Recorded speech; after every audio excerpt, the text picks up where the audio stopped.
আজকে তোমার বুদ্ধির পরীক্ষা নিব। বুদ্ধির পরীক্ষা? ওইটা কোনো আমার জন্য ব্যাপারই না। নাও। যখন আমার 10 বছর বয়স তখন আমার ভাইয়ের বয়স ছিল 5 বছর। যখন আমার বয়স 50 বছর হবে তখন আমার ভাইয়ের বয়স কত হবে বলো তো এটা তো দেখি। খুবই সোজা। যেহেতু তোমার ভাইয়ের বয়স তোমার বয়সের অর্ধেক, তো তোমার যখন 50 হবে তখন তোমার ভাইয়ের বয়স হবে 25 বছর। ও তুমি পেরে গেছো, আমি তো ভাবছিলাম তুমি পারবা না। কি যে বলো না। মা বাবা তোমরা এত বোকা কেন? তোমরা এমন হলে আমার ভবিষ্যৎ কেমন হবে? আশ্চর্য, ছেলেটা রেগে গেল তুমি কেন? তো সঠিক উত্তরই দিয়েছো। সেটাই তো। আজকালকার ছেলেগুলো অঙ্কও পারে না, একদমই এদের না। ভবিষ্যৎ কি কে জানে। কি রান্না করবো আজকে? কি খাবা? বিরিয়ানি করো। কি বিরিয়ানি। কি আরে বিরিয়ানি বিরিয়ানি শোনা যাচ্ছে না তো। বিরিয়ানি রাঁধো বিরিয়ানি। কি বলো, জোরে বলো না, শুনি না তো।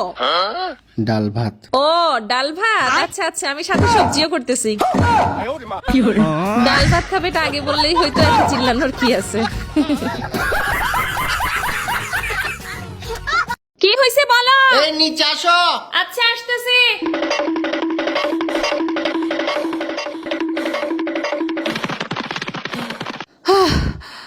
কি হয়েছে বলো, ডাকছো কেন? বাচ্চারা কি স্কুল থেকে আসছে? আসো উপরে আসো।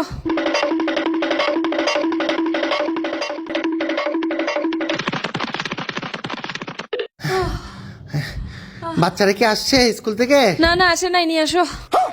এটা তুমি এখন কেন বলতেছো? নিচে থাকতে বলতে পারলে একটু কষ্ট করে উপরে তুলছো। ও তো তুমি নিচে থাকতে আমাদের বলতে পারো নাই বাচ্চারা আসছে কিনা?